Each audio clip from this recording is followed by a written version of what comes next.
podcast. Might have to come with a warning this podcast because it may go on all day. So if you've not got a lot of time to listen to the podcast, just strap yourself in. But if you wouldn't mind, could you please introduce yourself and just tell us a little bit about what you do? Well, thank you for the warm welcome. I don't know what to say to that. I'm Ellie. I'm franchise manager at Guinot. We are a skincare franchise. We have like 500 franchises globally, but I'm responsible for UK and Ireland, so the development there. I sit on the Trailblazer Group for beauty apprenticeships. I sit on the National Advisory Committee for City and Guilds, and I work with Babtac and the Beauty Collective to talk about franchising, to make sure that it's spread the good word in beauty. Wow, I didn't realise all that was going to come. I'm so glad you said that. What's it called? Guinot? Guinot, Yeah, because I was like, I have no idea how to I was waiting for you to say it, but I thought, you know like, what, I'll throw you a bone. Yeah, I was like, I have no idea how to say that, so I'm so glad you've put me on the straight now, because I've been like, I've not got a fucking clue what it's called. I already noticed Clarence in your bathroom, just, I'm not offended or anything.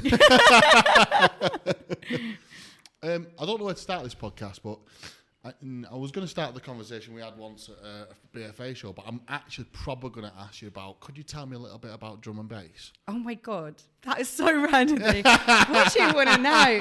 175 BPMs, I like LTJ Bookham, Goldie. What do you want to know about drum and bass? Just what's your passion? I've heard of a little rumour you like a bit of drum and bass. I do like a bit of drum and bass, yeah. Are you a big follower of it, or you just like a little bit of it? Oh no, I'm a big follower. I would say like, oh my God, I'm a big follower. So 2 weekends ago, I was at a drum and bass gig, 4 a.m. crew.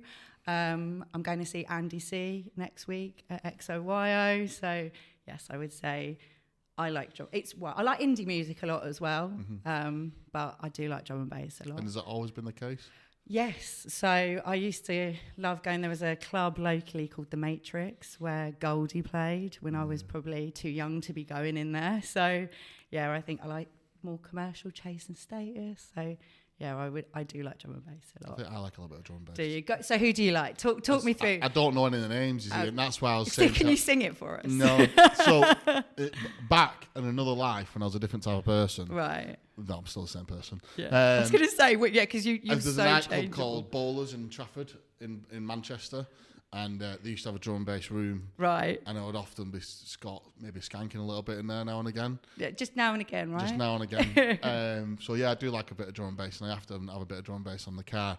I'm getting into my more drill music at the minute. Really? So I'm not. I wouldn't say I dislike drill, but definitely I would say if you looked at so this morning on my way here, I was listening to a drum and bass playlist. Yeah. I would generally think that's my go-to. Yeah. But I feel quite calm. I know that sounds stupid. You know how some people, it's like ambient music. I would put, it's okay, yeah. I would say the chaos in it is probably what I like the best, that it kind of, it hits you in the hair and you can kind of feel it. Kay listens to drum and bass as well, so it's fine. Do you? Okay, I'm not into Dimensions Hybrid. She's just told me off about doing this. She's literally told me off 20 minutes ago. Please stop pretending you know everything about me. I'm like, okay. Just done it again. No, you are not in a box, Kay. I'm sorry. Yeah, it's fine. But I think, okay, so you go into a house room. Mm-hmm. Everyone's very pretty, carrying what they look. You go to a drum and bass gig. Yeah. Everyone is just don't give a shit. They are just going for it, loving the music, and I like that. So. Do you go for it? Do you have a little bit of a dance? I do have a dance. Oh, I love that. Yeah, I would have. I like to be right in it. I'm not a bystander. I don't think in any aspect. You met me. I'm not a bystander in any aspect of my life. That's everyone would never say that about me. I don't think. I love that. Yeah. So I think music is the one thing in the whole world that everyone can get on board with. Yeah. I think it's the one thing that connects us all. I think even if you speak a different language, you're a different race, you're a different sex, you're a different age, you can listen to music in any aspect and it connects us all. I would 100% agree. And I think a lot of the people in my life they've come from, I suppose they were old ravers. They used to do the illegal raves on the M25, and they have now progressed into quite, I would say, professional positions to say, they will be sound engineers, they will be tour managers, they will be, I don't know, they build studios. So quite across the genres and all of them, definitely, I think you see that kind of connection from it, definitely. Because it's kind of, I suppose, like it's definitely a good level playing field. When you chat to someone, you can kind of get them talking about it because it's an interest for them, I would say. But I like going to like indie gigs as well, so I'll listen to any music. Yeah, I would say I would as well. Like, I was talking, funny enough, to one of my colleagues at work. There's, if you know War of the Worlds? No. Yeah, okay, so it's, I don't know, probably, you're a similar age to me, so you should know. It was like, I don't know whether it was when they did it, but it was a record, and it's about a Martian invasion, but the score of it is epic. And there's a live action one in London, and she was telling me about it, but the music was so, it reminded her of her childhood and stuff. And it had that, it transcended, and now she's finding that with her kids as well. They're listening to that. So I think, it's something that's an important part of my life. There will always be a radio on, or like at work, I cannot have a silent room. And my poor team, because I share an office with my team, my radio's on, so they have to listen. I don't put drum and bass on, by the way, in the room. Maybe you should. No, I tell you what though, my salon manager would be obsessed. We do a Friday fire up meeting. Every Friday we catch up, no matter what, that's a priority. And we always do silver linings, because I don't want it to be just work focused. So we do silver linings, and obviously one of mine was like, that we'd got tickets to a gig, or I was going to see this, and we came around to talking about Chase and Status, and 3 of my team didn't know who they were. One of my team wasn't in, so she was re-watching the recording of the video, and she was like, her takeaway was what some of the people don't know who Chase and Status were. I was like, that's your takeaway from our whole team meeting. Your takeaway is that they don't know it. No matter all of the other stuff that we covered about our franchisees, the performance, the recruitment, no, they don't like Chase and Status. So yeah, I definitely say it's an important part of our daily life at work and in my personal life as well. I'm the same. So I'm living with mum at the minute, and I think the music is on pretty much all the time. And if I go back to the house and I've been out, mum has Sonos all in every single room in the house. So what's mum listening to then? She listens to all sorts. She'll listen to a bit of drum and bass. Love it. Yeah, she'll listen to a bit of dance sometimes, because I'm like, mum, I'm not, because she will put like love songs on, and because I'm getting divorced. I can already see where this is going. And I come home and I'm like getting divorced, and I just start crying halfway up the stairs. So I'm just like, fucking hell. Do you know what though? That's a good thing. You kind of. I have a little cry. So that song by Whitney Houston, Step by Step, is on all the time in my car at the minute. Yes. So I've got like a blacked out M5, and I've got Whitney Houston. I can't bear this. Like, I imagine. I've literally fucking got it on my phone, on my favourites right now. I literally listen to it. So I imagine. So I'm in my. I've got. Look, it's on now. That's on your phone. I wish I had my phone on me. It's a good song, 'cause it makes you feel good, doesn't it? Look at Kay's face. You know the song, don't you? Man. Fucking hell, it's got me through this last 6 months, that fucking song. I fucking swear to God, I have sat on Mackey's crying my eyes out with fucking Big Mac all over my face. There is those songs that get you that way. I will definitely give you that one. But I can't wait for the day that I pull up in my A35 next to your blacked out windows and Whitney Houston is pumping out. You're sat there. I love this energy. Yeah. That's the fucking reality of life. But I think music is a medicine for fucking anyone and everyone. I would definitely 100% agree.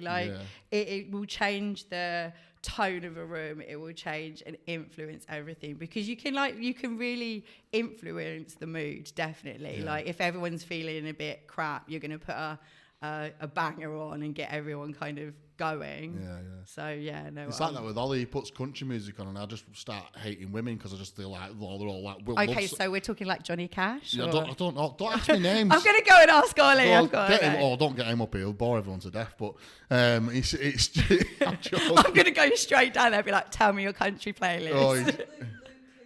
Oh no, I don't know. I know Johnny Cash. That's my country. He puts it on all the time. It's just basically about how he's left a woman and she's left him for this and and I'm like, mate, I can't listen to this. I'm going to end up crying. What you're finding the mening in all these songs, that is not the one you need to listen to. So apart from being at mum's when she puts that on, it's all right. I think I can get in the car and be in the shittest mood ever and then put a song on. It's generally some sort of dance song with some sort of MC on it from back in Bowlers. Or no. So like a bit of garage music. Yeah, Wigan maybe. Pier or Maxime's or Monroe's back in the day.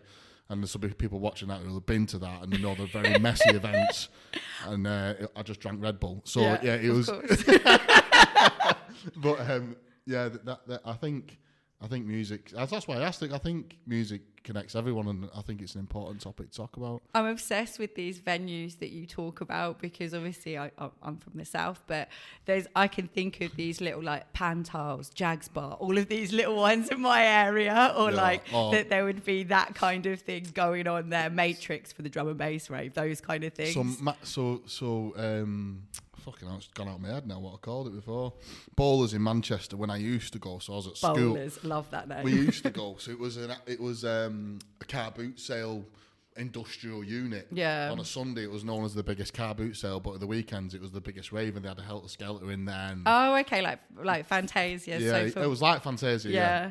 Which I've also been to, and Helter Skelter. It didn't serve alcohol. Right. So that's what type of place it was. It had a chippy in the middle and didn't serve alcohol for years, and then it started serving alcohol and it just went drastically downhill. And then it's no fun anymore. Yeah, it's no fun anymore. But that was basically where I learnt how to dance. Yeah. So yeah. So would you dance now? Would you say like? I wouldn't have a dance off right now with you, but maybe. I can't do a dance off. I'm not prepared. I'd have to limber up. I'm not having a dance off right now, but give me a couple of hours and make a few phone calls. We can have a dance off if you want. Oh my God, I'm obsessed. Why don't I know this about you, right? I'm already rehearsing my routine, ready for the next conference. But I would definitely go and do some skanking with you, no problem. Oh my God, I love this. Yeah. Yes. But I think it's important music. Oh, it's so important. So and like I said, with my team, definitely we are. They obviously travel a lot, and one of the big discussions we'll have is what's on the playlist, and I'll know which one of them's had the playlist based on what they're on, like kind of thing, which is a nice thing. Me and Jem often now don't speak in the car. We just have Solomon on. Yeah. Solomon on pretty much all the way to London, or what's he called? Thingy again. I forgot. Fred again. But not. It's Fred Again's Boiler Room. And right. So if you don't like Fred Again, or you just think he's a bit commercial, put the Fred Again Boiler Room on. And the last song, if you don't cry to the last song, you are heartless. Right, I'm listening to this. Oh, can I still go and get it on? Can you show me? Because you said whilst you're looking, like, it's a bit commercial. Do you know what? I don't care whether it's commercial or not. You like what you like. And I like you've banged out. You've gone like, right, I'm killer. I'm going to say it with my chest, Whitney Houston. Yeah. Like, the argument's sake, that's commercial. But if you like it, you like it. I think it's just taking what you want from it, isn't it? Like it's almost like, you can't like it. This is it. It's the Angie one. Oh, I've heard. Yeah, no, I've heard this. But this, the Boiler Room version. Yeah. Listen to this. You've not heard this, have you? He's so. I saw him at Glastonbury. He's bloody talented.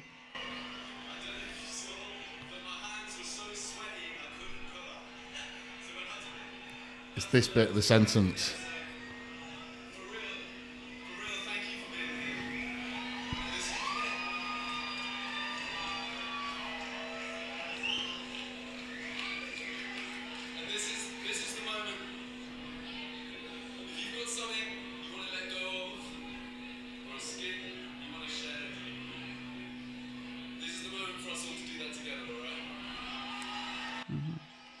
You get goosebumps. Yeah, you do see it, what I mean? When it's stuff like and this. then it kicks off and you just fucking can't help it. Like, I put that song on so many times I had to cry in the motorway.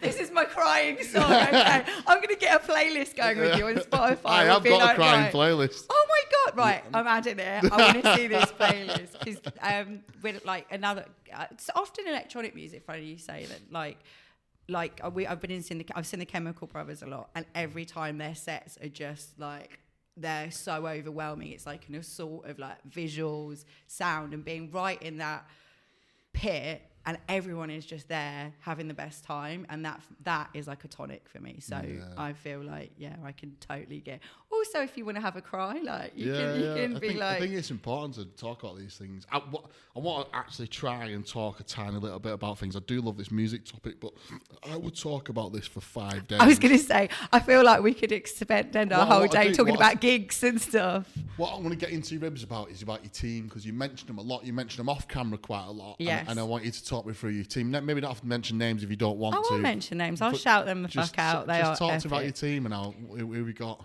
So I started in franchising as just myself. Yeah. And then I've obviously had team changes.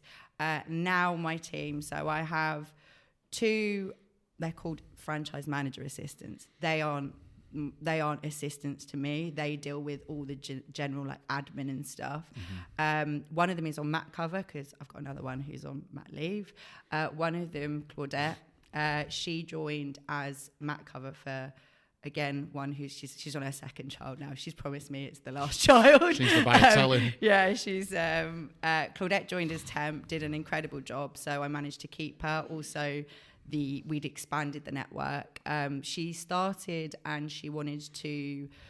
Pretty much, she came in to do that job, and from being in the team and working with us, she wants to go into new business. Nice. She has signed her first franchise as well. Nice, congratulations. And it is incredible because it's an investor franchise as well. Amazing. So our model at the moment is conversion driven. That's what we're recruiting. So she has done through that, you all know this, that cold calling moment where you're going through. So I see a real bright future for her. She's going to start changing her role. I have 2 franchise development managers, so they are the field support. One for the North and Ireland and one for the South. Both of them worked for the brand before as a BDM, so they serviced the stockist salons. So they came into my team through I had predecessors who I worked with, and now they work in franchising because a lot of the time they come from they're all beauty therapists generally that come into the sales role, but then they come into the franchise team and kind of, I don't know, we work our magic and spells on them, and they fall in love with franchising and want to kind of grow. I have a salon manager. She came in the role as, obviously, it was her CV was super interesting when I saw it. So I knew I had a previous salon manager who was great. She was amazing with the team, but I needed someone to really drive the operational excellence and support for the network. So when I got her CV, she'd worked as like an assistant manager and leader. She'd also worked in Costa. She'd also worked in lockdown doing deliveries, and I was like, there's someone who grafts. And that's what I needed. I needed someone who would graft and want to work hard and want to do their best. So she worked incredibly hard, influenced the sales of the pilot salon, where it year on year did a 19% growth. And as established business, that doing that is pretty good, particularly for a pilot where the main driver isn't necessarily to be the most profitable and growing, it's to ensure compliance. So she kind of showed interest in moving into operations. So as of January, she's 60-40 split, 60% operation support, 40% salon management. And next year, if we hit our objective, she'll go 100% operations. Amazing. So that's incredible. I then have 2 team members that they don't necessarily fall in my team in terms of budget, so their salary line isn't in my budget, but their appraisals sit with me, their development sits with me. So I have one who sits in the training team and one that sits in the marketing team.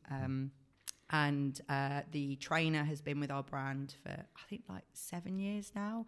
And Jesus, that girl is flourishing in this role. Like because obviously when they're delivering to stockists, there is a set course that they run. That's it. Whereas she's come into franchising and she's actually now she's creating courses. Like she's building really sick things. Like she built one for therapists to build their confidence when they return from maternity, which is huge in our sector. We're like 90% female sector, and yet there's nothing that kind of exists. So she's built a course, Nice. all around like mindset and building their confidence. Trying to find that routine again. Yeah, it was incredible to see them grow that way.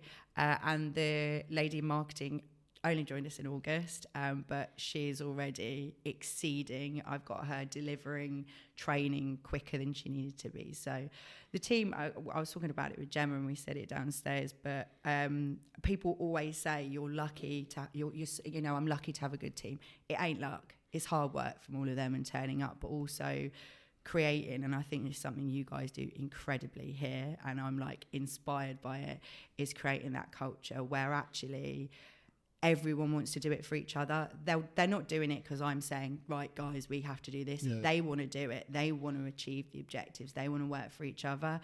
And that's magic. When you have that, it's just incredible. And they're a huge part. Like, I'm with them most of my life. Like, a big percentage of my life is there. So I am incredibly close with my team. And I think it's one of those, and I've watched quite a lot I've watched lots of these podcasts where, the word like leadership is hugely important, because you have to be a role model for them, but also you really have to, you've spoken in one of them, I think you spoke about like giving them chances and stuff and actually letting them fail. And I think that's incredibly important, because coming down on them and making mistakes. Actually, who don't make mistakes? Yeah, the thing is it's only a matter of time before you make a mistake. Of course, yeah. Like, none of us are going to be epic all the time, but actually, it's the learning and they put into it, and they're hugely important, because there's no way I'd be able to do what I'm doing without those women around me. Absolutely not. Yeah. I spoke briefly about it to you, and most people know I lost my best friend last year, and having those women, I wanted to go back to work. I actually wanted to be around them, to have the support, which I think most people wouldn't be able to say, that actually, I want to be around that support and have, you call it your work family, but they really are. We talk most days, and I said this is sometimes about music, sometimes about what we eat, but we're in and out of each other's lives, so they're incredibly important. And I wouldn't be able to do it without them, definitely. Yeah, no, it's nice that, and I love that. I think having it, it's also incredibly difficult to have a team as well.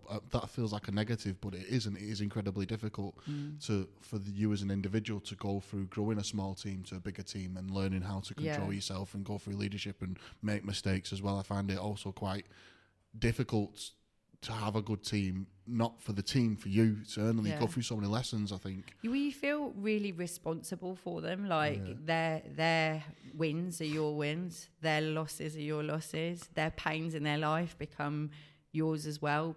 You're so invested in them, and if they've got bad things going on in life or challenges in their life, they're not going to bring their A game. So you've got to kind of support with that. And I think whilst there's hundreds of books about leadership, you could, and I've read a lot of them, but actually, I think it's being every day reflecting on what you're doing, looking at the choices, and creating that culture of trust with your team is huge. Which it sounds so corny, and I didn't think I would ever be in the point to be like cultures of trust, but it is true that's the annoying thing about it. It is so corny. It is so corny, but it's true, because all of them, I trust their decision making, and I think a huge part for me was ensuring that I give my team autonomy to make the decisions, make the fuck ups that they're going to make, essentially, and learn from them, and sometimes trust when they do it differently. So prior to this role, I was a trainer, so I was a national training manager,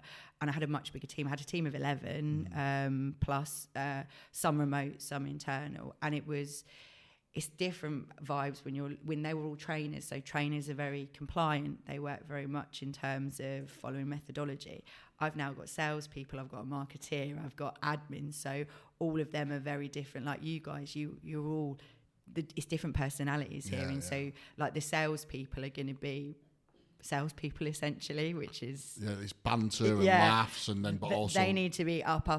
Whereas you've got methodical people that don't need that pace, and you kind of creatives that get emotional as well. We're both looking over. Just for listening, that's Shelby in my team. Just for the record. That's me. Yeah, but it is, and it's balancing all of those stuff amongst all their personal life, all the objectives we have at work, and we're working with franchisees as well, so they're going on emotion.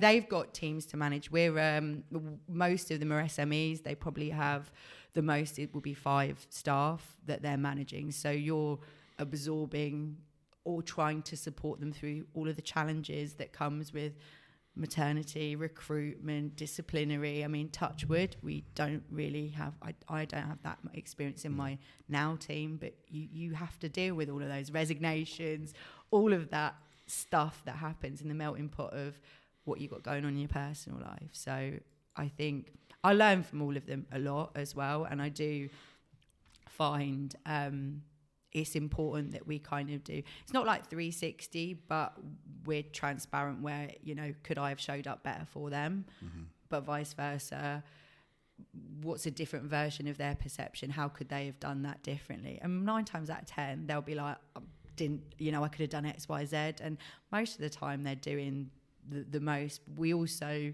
heavily lean on each other in terms of, okay, how would you problem solve it? And I think getting them to find their voice is important, particularly when we're dealing with, for me, the admin guys and stuff like that, that perhaps normally you're going to have a salesperson dominating those conversations with their idea, because, of course, I'm a salesperson. My idea is obviously the best, but actually throwing it out to make them feel their voice is valid. And I think you see predominantly a lot of time, as I said, those more in the admin will think that it's not valid because they're not out in the field or they're not doing it, when actually sometimes they're seeing it from quite a neutral perspective because they're not so emotionally involved in something. So and they're more like, how are we going to do this instead of we're doing this. Yeah, exactly. And even then you've got some random personality. I've got a range of ages in my team as well, which is so important, and we're all quite different, which, I mean, naturally there's going to be similarities because of the kind of personality you'd put in that role.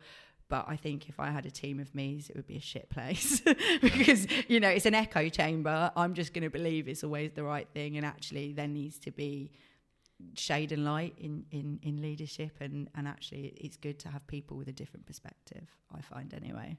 100%. I wanted to go on to this next, but I don't know how to approach it.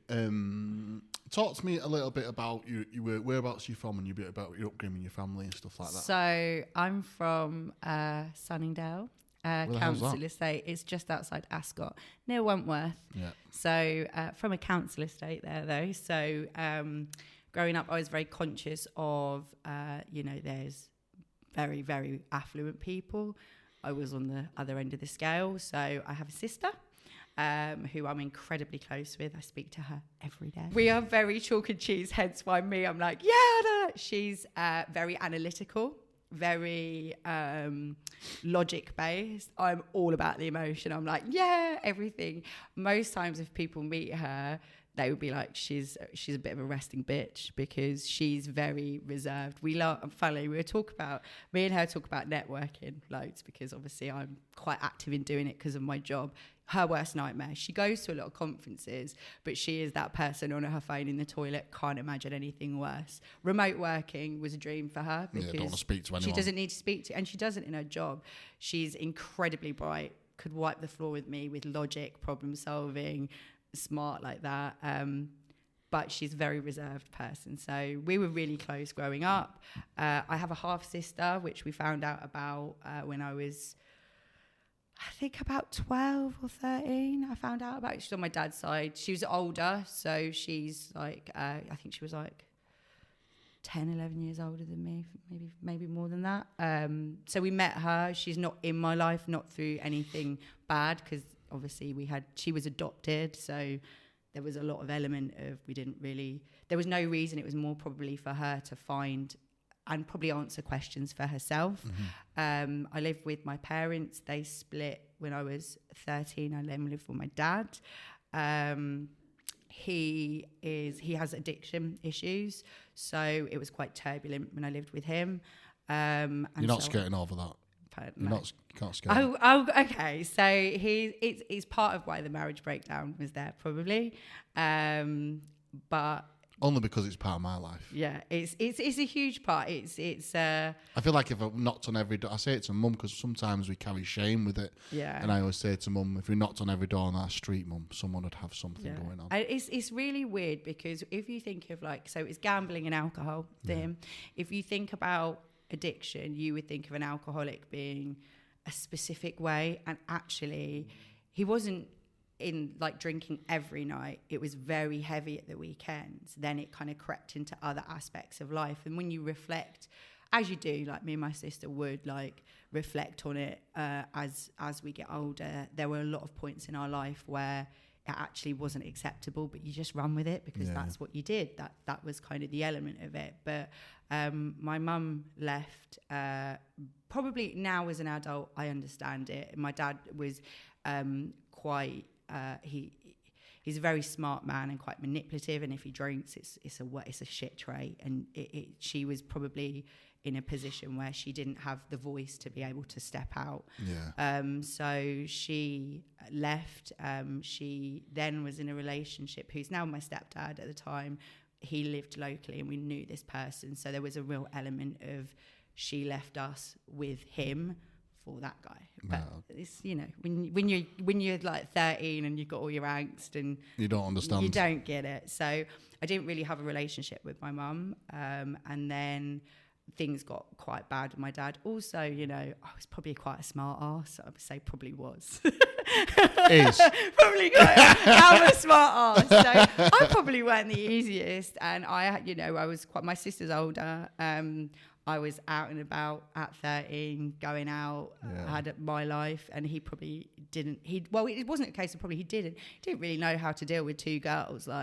Nothing's preparing you. I remember the first shop, he filled the the conveyor belt with tampons and sanitary towels. I was like, what, you buying 7 years worth, mate? Because obviously he's got no concept of it, and why would he? So that part, he was trying in the way he could, but it wasn't great. So I moved out with my partner when I was 16, 17. Wow.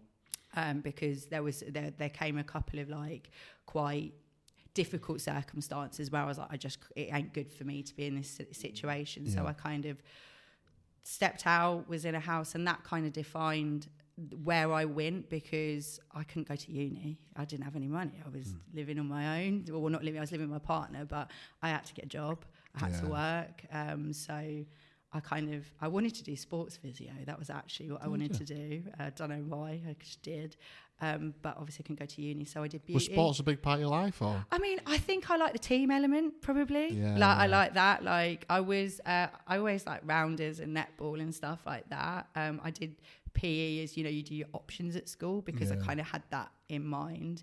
And sports massage was the second year of the beauty qualification. So I was like, banging, I can do that, probably get myself a day release, probably can go to some team, get myself, a placement. But then I kind of just like working in beauty. So that was it. That was it, and defined it. And then, that was kind of my trajectory went from there with it. I don't have a relationship with my dad. I haven't spoken to him for probably nearly 20 years now. Wow, so but I do speak with my mum now. So in that roundabout, and my mum actually worked at the company I work at. So she did. She's retired now. But she did. She get you the job, or? No, not. I mean, I would say she mentioned there was a job going, but I didn't start in this job. So I was obviously trained as a beauty therapist. So was your mum in the beauty stuff then? No, she was because of the head office is close to where I grew up. She worked in the warehouse, then worked in sales manager. She kind of did. I think she worked in a tax office before. So she did administration and things. She went to a grammar school.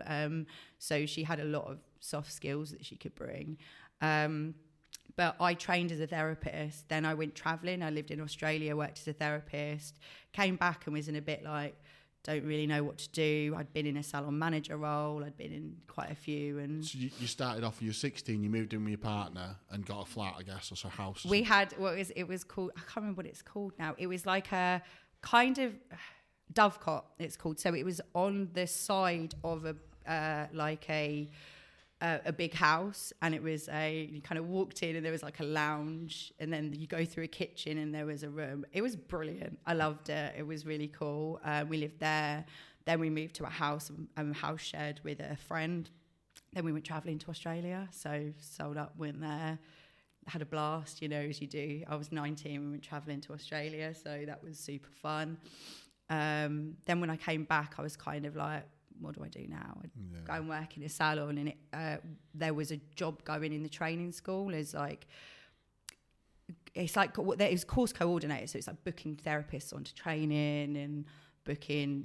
We used to have clients come in and have the treatments from the trainees, so she was like, oh, can you temp there? Because obviously I knew all the treatments and working so I kind of stepped in as a temp while I got my head around what I wanted to do. And I think that was probably a really defining part of my career. Now I'm talking to you about it. It takes that to I've never thought of it that way. Someone, the training manager, Lisa, said, do you want to do a training qualification? We'll pay for it. You can go to, as long as you're willing. And I was like, Jesus, that's an opportunity. I've got to take that with both hands, because it's not like I'd aspired to do that. Yeah. It was more a case of I've got to take that and go. So I was doing the job as the training administrator, and then going to night school to do a teaching qualification.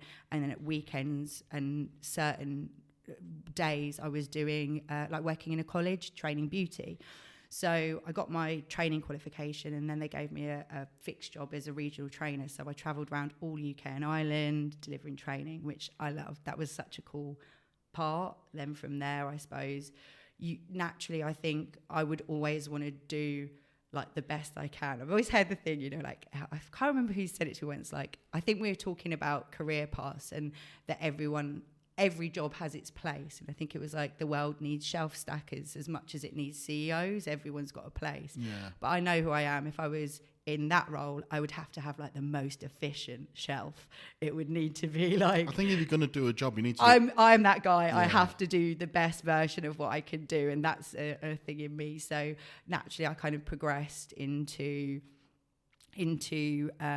training supervisors. So I was dealing with like key accounts, Harrods, Selfridges. How old are you? So I would have been early 20s. Picked up that quick, didn't you? Yeah.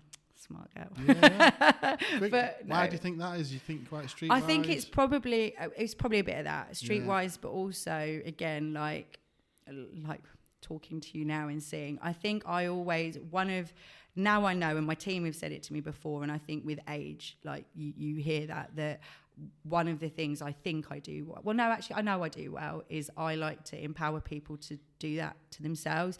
If you look at the trajectory of what I'd done as a beauty therapist, I like working with skin, because actually I could work with people to help them feel more confident, essentially. Maybe it comes from, maybe I probably wanted someone to do that for me when I was younger, and I didn't perhaps have that element. Could just be, I'm that girl and I want to do that, there's probably your experiences. So I went into training and did that, and that's actually what kind of brought me into franchising, because we'd been in France, it's called affiliation, it's not franchising, and they'd started this concept, and to be honest, I was quite skeptical of what franchising even was. I was like, why would anyone want to do that? Anyway, carry on in my own life. Then they opened the pilot. So Nigel Dawson, who's at Easy Storage now, smashing it, he opened the pilot and recruited the first franchise. So I had a lot to do with the training of the therapists, setting up the operational practices, the management processes, because I had experience in it. So did he pull you in to do that role? No, it would have been, naturally it fell with my role because I was supervisor. Oh, right. Then he left and Chris Gillam came in as a consultant, and by now I'd gone into maternity cover for the national training manager, and the lady whose role it was came back, and she I was like, do you know what, I'm going to probably leave now, because I really by now I'd led the team. I'd had a team of 11. I was like, I don't really want to go back to supervisor. I really like this leadership element. And so he was like, have you thought about franchising? And I was like, I'll try it. To be honest, I was like, I said I was skeptical. I'd never really understood why it would happen. Saying I was a beauty therapist. So at college, obviously you have textbooks. One of the textbooks is like salon management. So in your second year, you spend probably an hour a week learning about how to get into owning a beauty salon or working on a cruise ship or whatever. And for some reason, I'll have to remember, I can't, why we had it out. We had it out really recently, though. I think we were looking at like what you learn as a beauty therapist, because one of the big things is you learn the trade, you don't learn all of that business side. There's a 1 hour course a week that you do on it. So what it mentions, like literally there's like one little paragraph about franchising, that's it.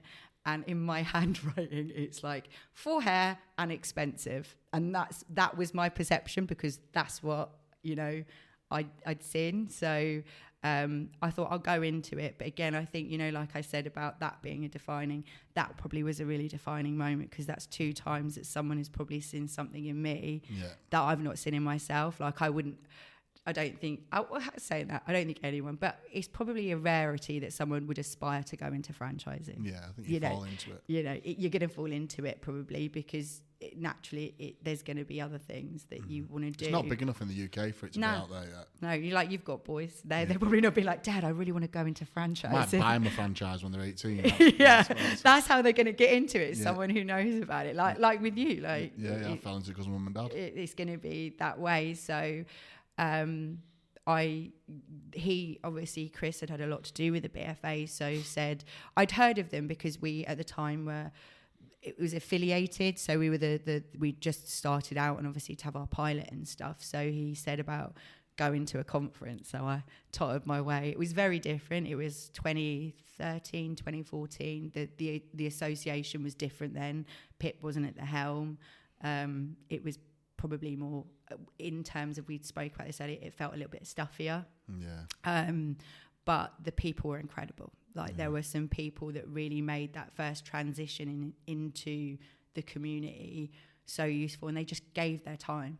Didn't expect anything else from me. They just gave their time. So I think that's the only point. One of the biggest, not the only point, but definitely the biggest point for me for being in the BFA. Yeah, huge. People would just give their time. Like we've connected and done stuff, and the same I would with other people. I've done the same, because I think God, that made it feel so right. And actually, then I think I found something that I was quite good at. I like working with franchisees, and I feel like I get to put that part.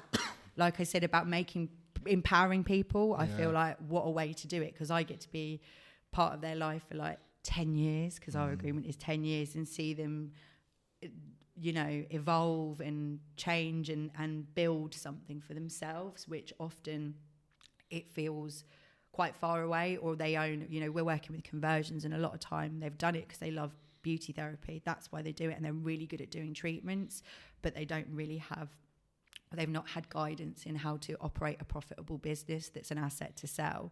They're making decisions based on emotion. We can sit on the outside and say, you want to do this? That ain't the right thing to do. This could be a better way. Now, sometimes they'll go, no, I feel it's right, and that's cool. But other times it's nice to perhaps have someone, because it's quite a lonely place. And I don't think that's just beauty. I feel that extends to every sector, every person who owns a business. It's a lonely place. So it's horrendously lonely. Having people around you, and I think that's what I kind of found in franchising. So I do feel there's probably points, like I said, actually looking back now, that have really defined, because it wasn't where I would expect myself to be now. I would have probably, I saw myself being a sports physio. That's what I saw myself doing. What I found is that word empowering people. It's like I reflect on it. You made me reflect on myself, because I've always still now question why I like franchising so much. Yeah, because it is. It's like I have. I suppose that becomes team leading as well, isn't it? The same thing. It falls into it. Like I mentioned, I've got team members, and funny enough, I met with one this weekend that have just really got the bug and want to grow and gone into franchising, and it's kind of opened up opportunities, I swear. And maybe, like I said, maybe because I didn't have them, I felt perhaps I didn't have certain privileges which were very apparent to me growing up because of where I did, that I was like, right, there's actually a lot of opportunities for you to be pretty much what you want. But like you said, you can kind of, there's something that keeps you in it. Like, I don't know what it is. I think once you're in, aren't you? Yeah. I think it'd be very difficult to leave the franchise industry. completely unless you're retiring. Yeah. If you've been in it for any amount, like more than a year, I think it's just more issues, and it's like a bag of licorice, all sorts. You just kind of you can't have one. Yeah, there's so much more, and in terms of, I suppose, because I'm quite active in the beauty industry, obviously because of what I do, but that's all beauty therapists that I'm working with. So to be able to expose myself to people like yourself or a banker or any different industry and listen to how they would approach and problem solve or what successes they've had, I can kind of take that. Do you enjoy back. that, being able to see the two sides? I love that. I think as well, I wouldn't be good just sat in an office doing one thing. That is not, like I said, as soon as I walked in here, I was like, love this. I think naturally I know I'm a lot. Me and my partner talk about this all the time because I think I'm loud, he's louder. So we realise we can be quite hectic and probably quite a lot for people. So I think the fact that it's so varied, there's so many different aspects, so many different people I can chat to, and I feel like which surprised me because I said I had a lot of preconceptions about it, like it would be stuffy, corporate. So the opposite of that. Actually, I can be much more myself because, again, if you look at beauty, and less so now probably, but from my when I trained, it was and this won't mean anything to you, but it was you had to look a real specific way. So you had to have whites, we were in clogs, we got our skirts measured, our hair had to be up. It was a very, very specific way, which you look at me now, I'm all tattoos couldn't be on show, like piercings had to be removed. It was that's the industry standard. So is it still like that now? Less. There is still some elements, but I think... Do you think it's needed?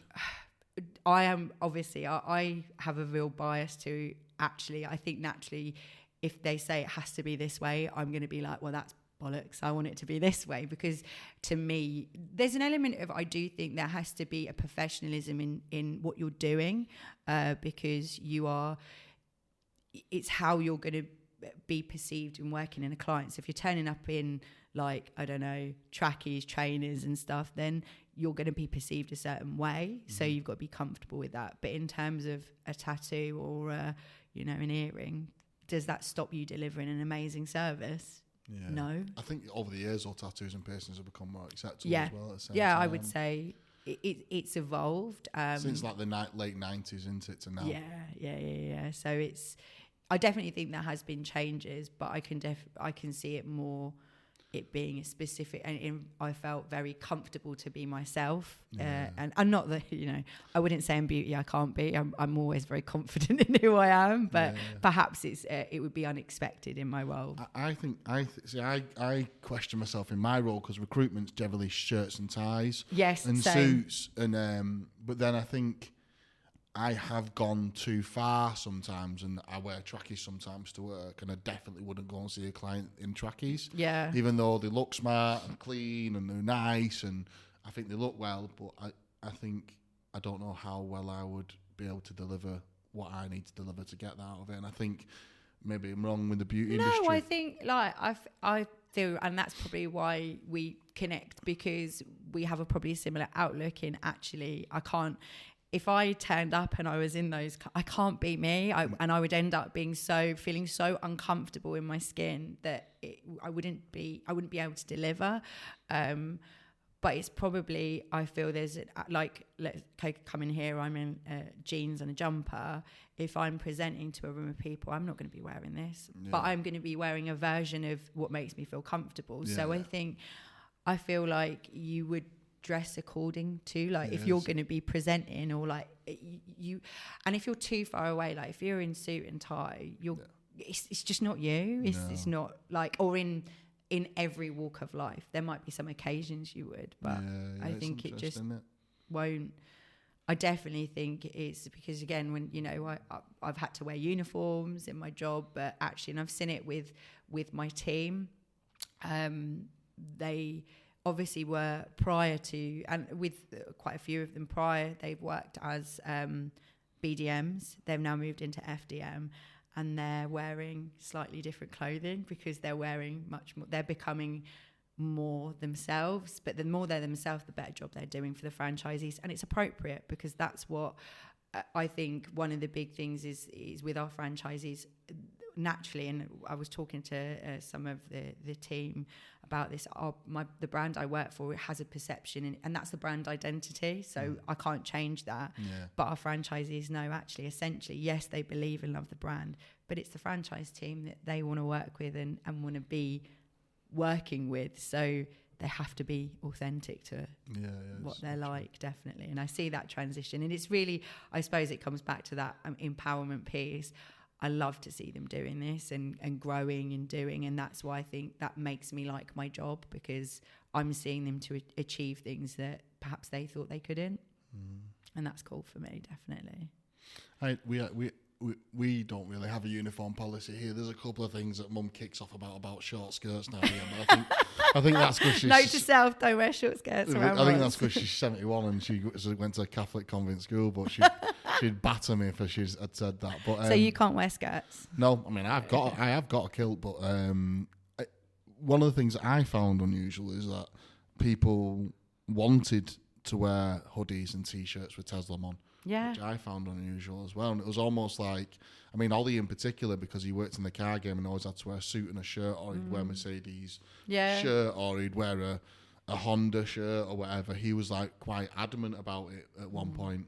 And I was like, I found that unusual, because I've done that, but I would hate that. But it's my brand, or it's their brand as well, but I guess it is their brand, and that's what they want to perceive themselves as, but just an unusual space. Do you think it's about belonging, though? Yeah, I think you create a tribe, don't you? You create a group of people that want to work together, and they feel proud to wear it, and I think that's a nice thing, isn't it? Yeah. It is, and it does.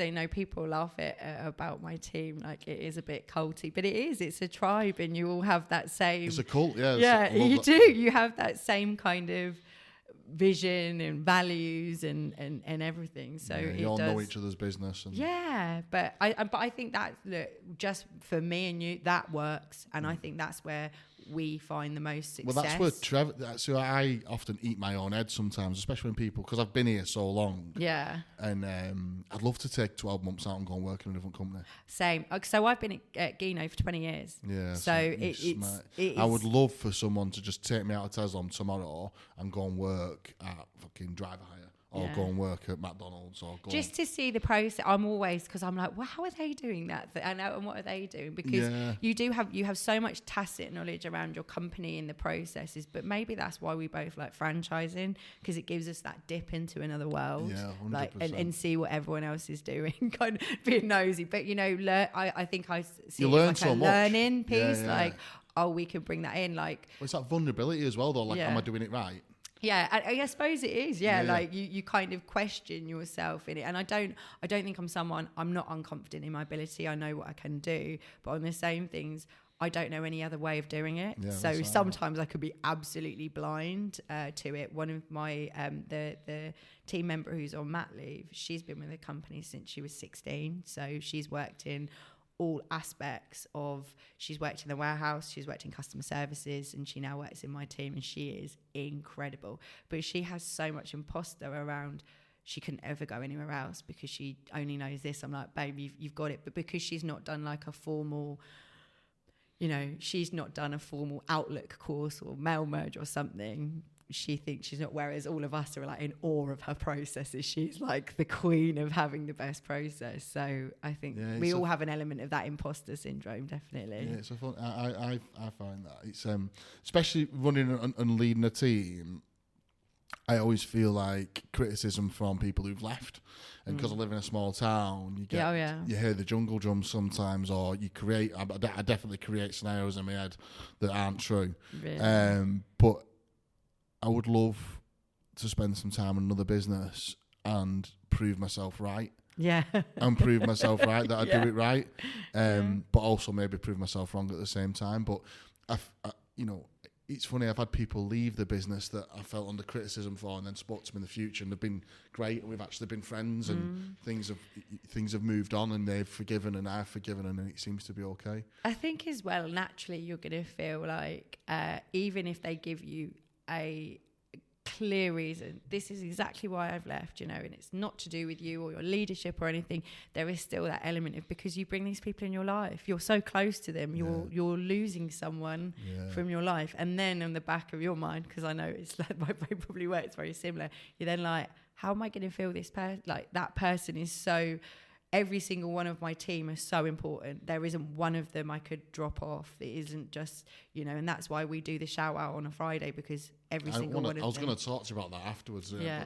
But the other thing is like, almost, and this is going to sound pathetic, but like, how have they decided to leave? Yeah, like, but it's that abandonment thing. Why are you leaving? Why would you want to leave? But yeah. You're giving your life to this place. We've got an amazing time, but then personal circumstances in their life change their dynamics, and then their goals and aspirations change, and then they leave, and I'm like, fuck me, I didn't see that coming. Yeah, and I mean, new partners are always a big one. I've had 3 leave my team. One of them I knew, 2 of them I was surprised. I was like, whoa, didn't see that. But then I understood the reasons that we're leaving and disclosing, but that they made sense to me. But also they were going to do something.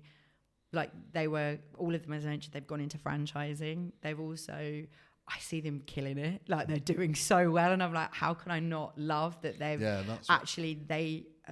with it, there's only so much that they can achieve at a certain, like I mentioned to you guys, the main revenue stream for our company isn't franchising. It's the strategy, but it isn't the only, we're dual distribution. So there are other departments, other things, so naturally we can't just be like, we're going to do this expo, we're going to do this, we're going to do this, which would obviously help them achieve things that they want to do quicker. Or like, I might want to bring in some, I don't know, system that actually, no, we haven't got the budget to do that, because as a company that's not the best use of it, because it doesn't service all of these other departments. So I wouldn't want to stop them achieving that. So, but it is always that element of like, it's a surprise and there's shock, and then you have, once the initial kind of element goes, you've then got, okay, I've got 4 weeks to find someone to fill, because in a lot of times, like I said, the same with you, they're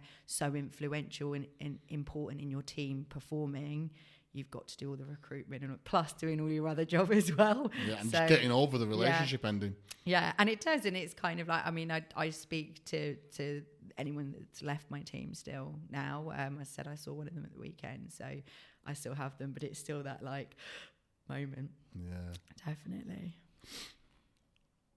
There's a couple of things I want to talk to you about. One of them might be a bit sticky. Could you just talk to me a little bit about your friend passing away and why they passed away? I can. I might cry because it's still quite raw. Well, I wanted to talk to you about it because grief's been a big part of my life, as you know. Yeah. And then I wanted to know,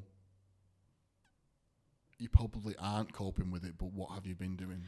So it's so weird because she's so, I've known her since I was 16. She was my partner's close friend. So my partner. So wait a minute, you've got the same partner from... Same partner. Wow. Yeah, so is he all right? I told you, he's the louder one of the two of us. I'm all right. No, but I want to get him on the podcast. Oh God, you two would be talking forever. Believe me. What does he do for a job? So he's a site manager now. So he's just about to go into a new role for a company. So he was a plasterer. Yeah. And he had an eye condition, so it's something called uveitis. So it's where your white blood cells attack your eyes. So obviously, as a spread, you can't really plaster. No. So I'm so inspired by what he did. He completely changed his career. He got chucked out of school at 15, so he had no GCSEs, no qualifications. He thought he was going to live his best life, and his stepdad was like, "Nah, mate, you're coming plastering." So he did that, and that was his job.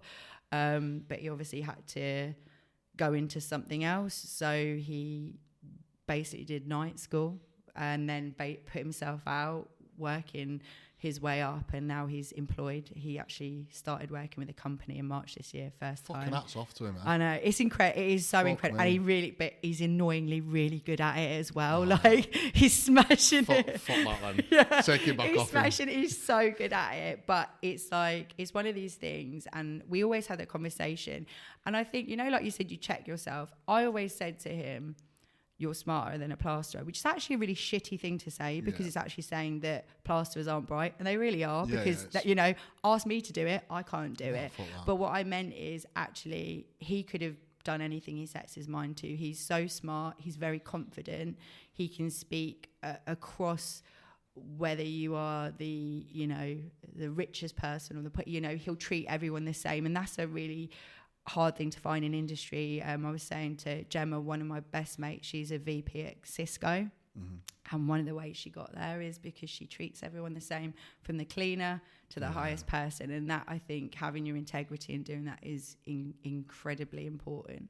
So I met her through him, but obviously we've been together so long, naturally you kind of get close. She got diagnosed with breast cancer 15 years ago. They gave her like, I think 3 to 5 years, but fortunately her husband had bupa, so she could get private healthcare, and I do think that's a huge part. He also did, you know, they changed her diet, they did a lot to kind of help with that, but she actually had secondary breast cancer, and that's what killed her, and that's something that it's nice I've got the opportunity to talk about, because most people think they die of like the primary, but it's not, it's secondary, and that's actually 31 people die a day from secondary breast cancer, which is huge. Like, it's a huge thing, but there's less statistics, there's less research, and there's less funding for it, because basically you've got a terminal diagnosis, we want to save the people that there's a chance. Essentially, that's probably what it feels like. It's brutal, isn't it? It's harsh, yeah. So we knew it was coming, because there'd always been borrowed time, because she was always living longer than what she was anticipated. But we knew, like, it got worse, and then I think it was last year, so it was the kind of September, October, before they pretty much said, you know, this is going to be whether she makes it to Christmas, and she did. They'd moved house by now, they lived in a bungalow because she was quite immobile. She'd had a hip replacement, she'd had a sternum replacement, so, you know, she was like a warrior nan, basically. And then for the last part of her life, she made the decision she wanted to die at home. So a few of us close were kind of part of her life, for caring for her towards the end, and I'm incredibly thankful to my company, because my MD encouraged me to go and spend time with her. It wasn't a case of like I had to book time. She was actually like, why are you here? Go and spend time with her. So I'm really thankful, because I don't think a lot of companies would do that. So they got a bed into her house, and then she got on morphine, and of course those last few weeks were incredibly hard, but we all as a group showed up for each other, and some of my friends there, we took like shifts. Also, because of what I do, I painted her nails every week, so that she always had a thing about her nails, but it meant I got quality time with her. And I got to, so she died on the Monday, I got to spend time with her on the Friday and do her nails, and by then we knew it was imminent. So I treasure those. My partner came round, and she was by now heavily medicated. There was a moment of lucidity, and I think that's really, you know, I treasure. But geez, the grief, I think, as I mentioned, the team were a huge support. My partner, it's like shared grief is so, it's one of those things, and I think everyone's touched by it. I didn't realise you could get physical pain. Like, I felt heartbroken, and it was just, I felt so heavy, like I didn't see how do you come out of it, or how do you find joy in other things. So initially she died, and me and my other half went on holiday. We were like, I just couldn't even be around anything or process. It was, I say it was like a shit holiday. It was a shit holiday and a great holiday, but like we were both crying and writing eulogies. So who wants to do those parts? And then everything was towards her funeral. And that was an incredible day. As weird as it sounds, it was a real celebration. You know, like we were saying about music, she had created playlists. So we had an idea of the songs, which I think like the grief, her husband had a grief counsellor and a counsellor, and they'd said, you need to play the songs. We were like, why? Oh my God, I totally get it now, because the second I walk in, one of them was, I like films a lot, and we used to watch True Romance, you know. Have you seen the film? Yeah, so there's a Hans Zimmer track which is called You're Cool, and I listened to it. Anyone who watched listen to it, oh my God, that was the first bar I was like, oh my God. And then she had like the Pixies, Where Is Your Mind, like some really nice tracks there which hugely set the tone of it. Our friend designed the programs, is that right? I don't know. You know, the booklet with the things. And then we made the group decision that we wanted everyone to sing Yellow Submarine so that we could put a bit of light. And the celebrant, she'd chosen a celebrant. The celebrant was epic. She was so good. She said, take pictures because you don't see funerals like this. It wasn't a black affair. It was everyone had to wear like what they felt comfortable, which was super colourful. But I think I heard someone sent me like a poem thing about grief, and it was like, it's like a stone. I think in fact my husband said about it. It's like a stone. You've always got it, but you used to like holding it, and it's fine. The weight doesn't become so heavy, and I do see that time is a healer. But sometimes you can hear a piece of music, or even like I would generally like driving up here. I would always call her because she didn't have a job. She was dying of cancer. So I'd call her on the road trips and I'd chat away about what we're doing and that kind of thing. And I think she was such a consistent, I spoke to you about my upbringing. My friends are my family. They're like my chosen family. And it's incredibly hard. You have to learn to navigate your relationships a bit better, I would say, like, because we're all in pain and that shared pain. But then I have, obviously, as you age, I've got other friend groups, and God, my friend groups that I've made since, they knew Les because she was my best mate, so of course they're going to know, and they knew things that were going off. They'd met her, they came to support me, and actually I did a reading that was a poem that she'd chosen. When I stood up to read it, I was like, I'm going to cry, definitely. Yeah. I actually got through it, didn't cry.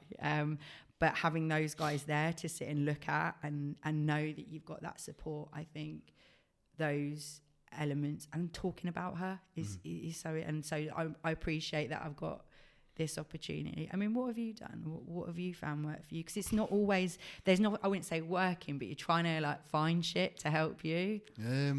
I've done loads of stuff, and I'm definitely the stone is a really good one. It's quite a profound known grief analogy. Yeah.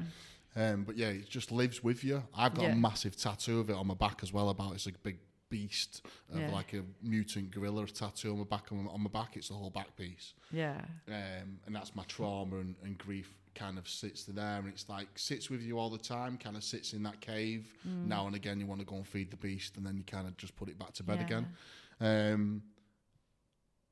Music is, I have a folder in my phone called Tom. It's got about 75 songs in it, but there's about 7 that I listen to. And quite often in the car I'll just put them on and have the biggest cry ever. I've got her playlist, so her and like funeral songs, I've got it on my Spotify. Yeah, there's loads of them that I just put on all the time. There's a couple of films that I watch that help me process the ridiculous films for what the process is, but they work for me. Cold water therapy was a big one for me. Breath work. I want to talk to you about cold water therapy because I hate being cold. I came in here saying I'm freezing, and I went to Tallinn for Christmas and I did my first one, and everyone knows I hate cold. I did it and I felt fucking fabulous afterwards. So I want to talk to you about that. I know a really good cold water facilitator, and I'll give you their number. He's a really good guy. He's got a beard.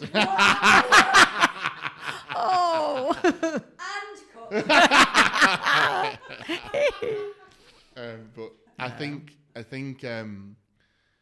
you have to go on a bit of a journey with grief. I think I got a counsellor for the first 12 months, and I pretty much went every 2 weeks. I had to talk about it. I also lost my dad. He was in quite close succession, wasn't it? So my dad had cancer for a number of years. He had bowel cancer, had stoma, had loads of infections, and loads of trouble around it, and then through the cancer treatment, I believe he developed Parkinson's, and then through the Parkinson's treatment, I believe he developed dementia. Yeah. So he was dying and in a pit wheelchair at the same time Tom killed himself. And I think my grief, my dad started in 2012 when he got cancer, and I had from talking to Sally, my counsellor, she said, you've had prolonged grief around your dad, because the dad that I want to remember is the guy in the sharp suits and taught me how to take money off people. And that's the guy who's inside me, and that's the guy who I have inside me. But I don't remember the guy who sits in Velcro slippers, pissing himself, not being able to feed himself, and falls out of wheelchairs. Do you know what? That is such, I feel I can really relate to this, because it was only when I did, they wanted a tribute video, which they said, send us photos and we'll make, that's what the funeral, and I was like, absolutely not, you don't know her, I'm doing that. So I collated it, and then when I was looking back over the pictures, I'd forgotten the person that she was, you know, the vivacious, lively, you know. I thought she was beautiful, and not that she wasn't when she died, but she was beautiful to me. Actually, cancer had ravaged her. She looked totally different. She'd been on steroids, she, you know, all those things. And I'd forgotten, so being able to reconnect with that person. That's the person you need to remember. Yeah. That's the person. It's a feeling. Yeah. It's not a visual. It's a feeling that people leave you with. It's that saying, isn't it? People remember how you made them feel, not how you said. Oh my God, yeah. And it doesn't always relate to being a leader or a manager or a boss. It relates to fucking everyday life. That's so true. You're that, like, you try and put that badge on you as a manager, but it's also my team make me feel horrible sometimes. Yeah. And I'm not fucking scared of saying to them, and I'll tell them myself, it doesn't make me a bad fucking person. Some of my team make me fucking really upset sometimes and make me feel like a bad person because they're doing a fucking shit job. Yeah. Like, that's their fucking shit. But again, in life, people make me feel that, and I think remembering my dad for being, there's a picture of him, it's really fucking mad because I'm growing my hair. Yeah. And it looks like me. Bloody hell. He's fucking me. It's the maddest thing. It's a black and white picture that my dad took. Someone's took of my dad, and it's on the hall, leans against the wall because Mum wants to put it up. I'm like, it's fucking me. When you look at it, it's like, actually me. I'll send you a picture. Yeah. It's oh my God, I was going to say, please. It's like 19 fucking whatever, 70 something. And but remembering my dad in the sharp suits and the conversations when I used to walk in the door at home when I was like in my school and college, and being the art of sales is never answering a question without asking another question. Just, we used to play a game, and then he'd say, what do you want for tea? And I'd say, is it important you kneel that right now? And it's that kind of... It's that kind I love that. Yeah. So I'm going to pull you off on that. Test me. You'll not beat me. And it's that joy that I remember from my dad, but I don't want to remember him in that nursing home. And it was COVID, and I've had the injection, and I don't really give a fuck what anyone says about the injection. I did it because I wanted to go and see my dad. I don't believe in all that bullshit anyway either. Do you know what I mean? Like, I think you took too many drugs and watch YouTube too much, to be honest with you. You go down a rabbit. I mean, we could go down a rabbit hole. There's a whole thing on like legislation around it, but yeah, I did the same. I was like, I want to see my mates. I want to go on holiday and see my mates. I ain't deep in it anymore. Squirting chemicals in the air. You took too many drugs when you're in your teens and you watch too much YouTube. Yeah, like I'm fucking get over it. Yeah. But I didn't care. I've taken a lot of drugs in my time, and I didn't think an injection was going to change them things. So I went and got it done, and then I could see my dad, but it was a very difficult time for me. And then I had my mum and Charlie, my ex, booked a trip for me to go and see Wim Hof because I started doing cold water therapy. Yeah. So I went to the Netherlands the week my dad had went and stopped eating. Mm-hmm. So I knew he was going to pass. I went to see him. I've got some pictures of him. I took some pictures with him. I've never shown any of them. And I talked to him about things, and then I went to the Netherlands, and he died on the Sunday. And it was a very surreal experience being Wim Hof doing cold water therapy on the Sunday, and then hearing your dad had died on the Sunday morning. But I've got the time to say goodbye, and what I'm trying to say to you is it's nice you got to say goodbye. And I think for you, on the journey you're going to go on, is accept that you're always going to be upset about your friend. Yeah. That's never going to go away. I think, and I don't want to come to terms with it because I don't want to be like, oh yeah, it's great. Because actually I think like saying all of it, I got to see her. Then it was weird. You kind of have, all of us spoke about it. I don't know if it's coincidence. All of us woke up. She died on the Sunday night. All of us woke up early in the morning, and I got up and there was a message from my mate, and she was like, she's died. Yeah. So we all went round there to be with her, because the thought of her being on her own, we couldn't bear. So we went. But then obviously you have to kind of sit with this body, and I was like, oh, Jesus Christ, this is really shit. Yeah. And then obviously her husband was like, as much as we all knew it was coming, the emotion of the moment of that, it's you feel relief that she's out of pain, but you miss her, and all of those mixed kind of things. So we're all just kind of holding on to each other. She also did this thing which I had no fucking idea that she'd done. She did a book, like a memory book of all photos, which none of us knew, and then that was out on the table. Of course, that just done me, because I'm like, I can't even look at this. Yeah. And there's she's curated this. She'd spent months curating these books of these pictures of. Basically, she didn't want to be defined by cancer. Yeah. She wanted to be defined by all of these things. And they came to pick her body up, and we said to her partner, just go, we'll do this. So her husband's mum, my best mate, and another one, we were there when they took her. But it's so... all I could remember is them just basically flagging her body, and that's what stuck with me, and I hated that. But... then, like we said, I looked through pictures, but I want to feel the pain of it, because that's there. I like it too. It's kind of, I don't want to forget her. I don't want to forget. So I have a tattoo on my hand that says, embrace the madness within for life without limits. Yeah. And it's because that defines who my brother was for me.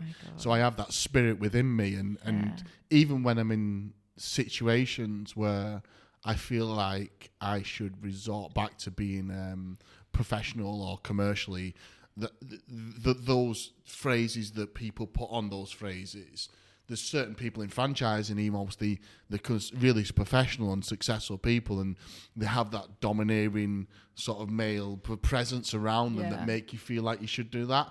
And those people one day will cross me, and I will tell them to embrace the madness of them for the life without limits. And I'll fucking give them a little slap. This is like... Because I will never, ever, ever compound myself into that space ever again, because of the way that my life's taught me. So if you can find some spirit within your friend that's passed away, and take it with you.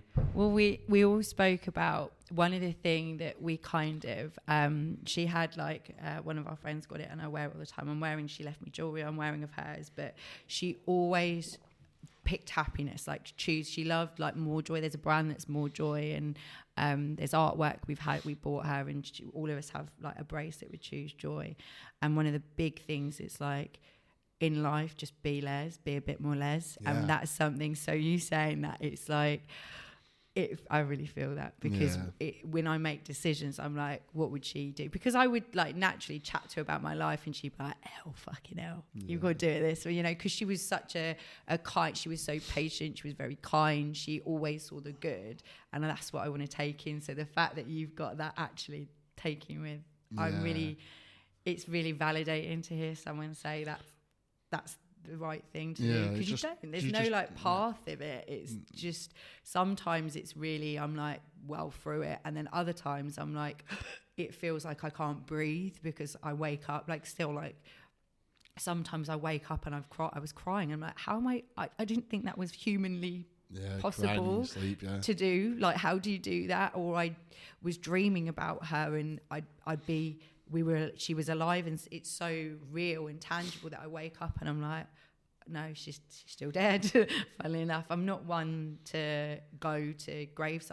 That's not a me thing, but I felt a comfort in doing that a little bit. But I think, we discussed this earlier. First times, I think they're going to be. So her birthday's coming up, 12th of March, the date of her death. Have you thought about how you're going to cope with that? Not yet, no. So I buy myself some black Nike trainers every time it's my brother's birthday, because we used to buy each other trainers. Oh my God. So this is so weird, because she left me her trainers. There you go. Buy yourself some new trainers. That's a really nice. I said I'd cry. That's a really So just go on. Yeah. I'm sorry. I'm the same. But it's she really liked Jordans. I like Jordans. Buy yourself some Jordans. She left me some trainers. That's a really cool whole thing. It doesn't have to be with. I don't do with anyone else. Yeah. No one else knows. I just go and do that on the 30th of May. Yeah, and I think so. You'll see me in some new trainers next time. I'm sorry. I said I would. I nearly got through, but it's all right. Yeah. Okay. I think I kind of want to end it there. I know it's probably a sad thing to end it on, but I don't think it's a sad. It's a sharing, and I think it's just important. Like you have, they're going to come these times, and I think what would be best that I sat there and go, yeah, I'm absolutely fine. I'm not fucking fine. It's shit. It's really shit. Like, so there's some days I'm good and some days I'm not, but I don't think there'll ever be a point. It won't just sit right there. And even like we'll sit, my other half said this, and he's like, said, you mean one time we didn't expect it, but he had been held it together, and then she wrote Melogy, which none of us were allowed to hear, obviously. And our friend Sarah read it because she's in corporate, so she delivers a lot, so she did it, and it referred to my Lukey.